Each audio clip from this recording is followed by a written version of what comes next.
ամեն ինչը անհասկանալի է իմ համար, հարգելի դատարան, անհասկանալի է, թե ինչպես այդ հաշվարկը կատարվել,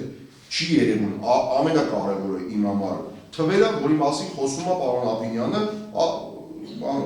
Excel-ի մեջ ինչ-որ թվեր եմ տեսնում ես։ Գրել են այդ թվերը եւ գալիս են օրինական մնացորդի։ Որ թվերի մասին է խոսքը։ Այն ինչը որ դուք հաշվում եք, գումարում եք, անում եք, մի ֆայլում ուրիշ բան է գրած, սրա մեջ բանի իրավական հիմքի մեջ ընդհանրապես չկա։ Հիմա դուք ինձ ասում եք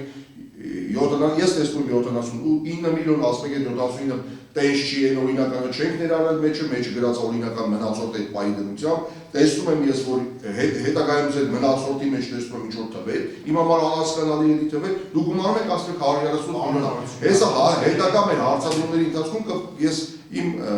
բաները կներկայացնեմ, կհասկանանք։ Բաժանորդագրվեք Իրավաբան նետի սոցիալական հարթակներին հետագա նորություններին տեղեկանալու համար։